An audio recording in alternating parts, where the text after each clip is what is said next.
بسم اللہ الرحمن الرحیم۔ حضرات، آج 8ویں تراویح پڑھی گئی۔ امام صاحب نے اس مسجد میں آج کی تراویح میں 9ویں پارے کے 15ویں رکوع سے 10ویں پارے کے 17ویں رکوع تک کی تلاوت کی۔ یہ تراویح سورہ انفال سے شروع ہوئی جو جنگ بدر پر ایک تبصرہ ہے۔ یہ اسلام اور کفر کی پہلی جنگ تھی جو 17 رمضان المبارک کو واقع ہوئی۔ اس جنگ کا پس منظر یہ ہے کہ مسلمان مکہ اور دیگر مقامات سے ہجرت کر کے مدینہ میں جمع ہو رہے تھے۔ نبی صلی اللہ علیہ وسلم نے مدینہ منورہ میں ایک اسلامی حکومت بنا دی تھی۔ اس طرح مدینہ مرکز بن گیا اور مسلمان ایک طاقت بن گئے۔ اسی طاقت کو ختم کرنے کے لیے کفار مکہ مدینہ پر حملہ ور ہوئے، لیکن مقابلہ مکے سے دور ایک مقام بدر نام کے مقام میں ہوا۔ یہاں مسلمان 313 تھے اور کافر 1000، یعنی 1 اور 3 کا مقابلہ ہوا۔ مسلمانوں کے پاس ہتھیار اور سواری بھی بہت کم تھی۔ حضور صلی اللہ علیہ وسلم نے جو بھی ذرائع وسائل مہیا ہو سکے انہیں جنگ کے میدان میں جمع کیا، پھر اللہ سے گڑ گڑا کر دعا کی کہ اے اللہ، یہ قریش ہیں جو اپنے ساز و سامان کے غرور کے ساتھ یہاں پر آئے ہیں تاکہ تیرے رسول کو جھوٹا ثابت کریں۔ خداوند، بس آ جائے تیری وہ مدد جس کا تو نے مجھ سے وعدہ کیا تھا۔ اے خدا، اگر یہ مٹھی پر جماعت ہلاک ہو گئی تو روئے زمین پر پھر تیری عبادت نہ ہوگی۔ اللہ کی مدد سے کفار قریش یعنی مکہ والے بے سور و سمانی کی حالت والے مسلمانوں سے ہار گئے۔ 70 کافر مارے گئے، 70 کو قیدی بنا لیا گیا، بڑے بڑے سردار اور ابو جہل خود بھی مارا گیا۔ خوب مال غنیمت ہاتھ لگا۔ جنگ پر تبصرہ کرتے ہوئے بجائے فخر کے مسلمانوں کی کچھ کمزوریاں گنائی گئیں جنہیں مستقبل کے لیے ٹھیک ہونا چاہیے۔ فرمایا کہ ہم نے تمہاری دعا قبول کرتے ہوئے 1000 فرشتے بھیجے تھے، انہوں نے دشمنوں کو قتل کیا۔ اس طرح مومنین اس آزمائش میں کامیاب ہوئے۔ اے ایمان والو، حکم سننے کے بعد اللہ اور رسول کی فرما برداری کرو۔ جو انسنی کر کے نافرمانی کرتے ہیں وہ گونگے بہرے جانور ہیں۔ اللہ بھلائی کرنے والوں کو سننے کی توفیق دیتا ہے۔ اے ایمان والو، زندگی بخشنے والی چیز یعنی جہاد کی پکار پر لبیک کہو، ورنہ شامت گنہگار اور بے گناہ سب کو لپیٹ لیتی ہے۔ اللہ سخت سزا دینے والا ہے۔ اس وقت کو یاد کرو جب کفار تمہیں مارنے، قید کرنے اور جلا وطن کرنے کا منصوبہ بنا رہے تھے اور کہہ رہے تھے کہ ہم ناحق ہیں تو عذاب ہمارے اوپر بھیج دو۔ مکے میں تم جیسے استغفار کرنے والے موجود تھے، اس لیے عذاب نہیں بھیجا گیا جس میں کہیں دونوں طرح کے لوگ نہ مارے جائیں۔ مسجد حرام کی جائز متولی اہل تقوی ہی ہو سکتے ہیں، یہ کافر نہیں۔ اب یہ کافر مسجد حرام کا راستہ روک رہے ہیں، یہ عذاب کے مستحق ہیں۔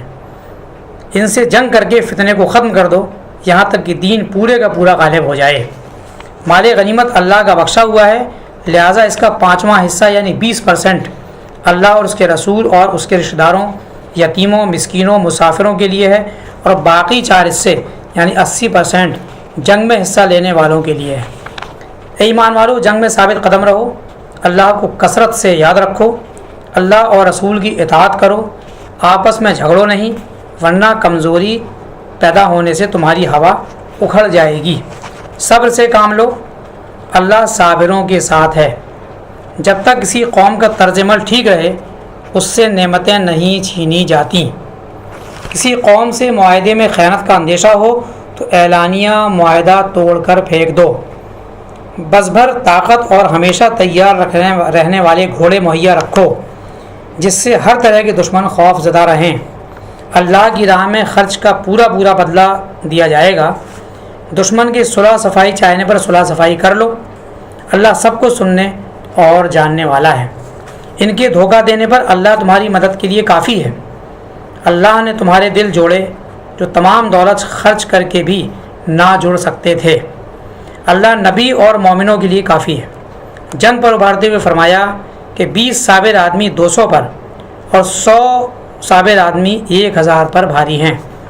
جو لوگ ایمان لائیں اور ہجرت کریں، جن لوگوں نے جہاد کیا، پناہ دی، مدد کی، ایسے مومنین کی خطاؤں سے درگزر کیا جائے گا جو کہ بہترین رزق ہے، اور جو بعد میں جہاد میں ہجرت کر کے شامل ہوئے وہ بھی تم میں شامل ہیں۔ سورہ انفال کے بعد سورہ توبہ ہے جو بنا بسم اللہ کے شروع ہوئی ہے۔ اس میں معاہدہ توڑنے والے تمام مشرکین سے برات کا اظہار کیا گیا ہے، اور جنہوں نے معاہدہ نہیں توڑا ان کے لیے مدت معاہدہ ختم ہونے کا انتظار کرنے کو کہا گیا ہے۔ پھر مشرکوں سے اور اہل کتاب سے قبول حق تک یا ماتحتی قبول کر کے جزیہ دینے تک جنگ کرتے رہو۔ پھر منافقوں کا تفصیلی ذکر ہے کہ ان کے ساتھ بنا رمی کے سخت محاسبہ کیا جائے، پھر یا تو وہ حق قبول کر لیں یا مشرکین اور اہل کتاب جیسے انجام سے دوچار ہو جائیں۔ اس طرح تینوں طرح کے دشمنوں کے ساتھ پالیسی واضح کر دی گئی۔ فرمایا کہ اے نبی صلی اللہ علیہ وسلم کہہ دو کہ تمہارے باپ، بیٹے، بھائی، بیویاں، رشتہ دار اور تمہاری دولت و کاروبار جس کی مندی کا تمہیں ڈر لگا رہتا ہے، تمہارے من پسند گھر تمہیں اللہ اور رسول کی راہ میں جہاد کرنے سے روکتے ہیں، تو اللہ کے فیصلے کا انتظار کرو، اللہ فاسقوں کی رہنمائی نہیں کرتا۔ اے ایمان والو، اہل کتاب کے اکثر علماء اور درویش لوگوں کا مال غلط طریقے سے کھا کر اللہ کی راہ سے روکتے ہیں، سونے چاندی جمع کر کے اللہ کی راہ میں خرچ نہیں کرتے۔ انہیں دردناک عذاب کی خوشخبری سنا دو۔ ایک دن آئے گا جب انہیں اسی سونے اور چاندی کو گرم کر کے ہر طرف سے داغا جائے گا اور کہا جائے گا کہ اپنی سمیٹی ہوئی دولت اور خزانے کا مزہ چکھو۔ پارے کے آخر میں فرمایا کہ کفار اور منافقین سے سخت بن کر جہاد کرو، ان کا ٹھکانہ جہنم ہے۔ ان میں وہ بھی ہیں جو کہتے تھے کہ اگر ہمیں دولت ملی تو ہم خوب خرچ کریں گے، مگر دولت و فضل ملنے پر بخیل بن گئے اور منہ موڑ لیا۔ اس وجہ سے اللہ نے ان کی دلوں پر تا قیامت نفاق جما دیا۔ سورہ توبہ کی آیت نمبر 60 میں زکوٰۃ کے 8 مصرف بیان ہوئے ہیں۔ نمبر 1 غریب، نمبر 2 مسکین، نمبر 3 زکوٰۃ اکٹھا کرنے والے، نمبر 4 تعریف قلب، نمبر 5 غلام اور جرم بے گناہی کے قیدی، نمبر 6 قرض دار، نمبر 7 خدا کے دین کو قائم کرنے والے، نمبر 8 مسافر۔ کمزوروں، بیماروں، غریبوں کو جہاد سے رخصت دی گئی کیونکہ وہ سچے خیر خواہ ہیں۔ اللہ غفور الرحیم ہے۔ اللہ کی ناراضگی عورتوں کے ساتھ بیٹھے رہ جانے والوں اور مالداروں پر ہے، ان کی دلوں پر مہر لگا دی گئی ہے، اب یہ اپنی غلط روش سے بے پرواہ بنا دیے گئے ہیں۔ اس طرح سے یہ 8ویں تراویح کا مختصر خلاصہ، یعنی پارہ نمبر 9 کے رکوع نمبر 15 سے لے کر پارہ نمبر 10 کے رکوع نمبر 17 تک کا خلاصہ بیان کیا گیا، اور یہیں پر 10واں پارہ بھی ختم ہوا۔ وآخر دعوانا الحمدللہ رب العالمین۔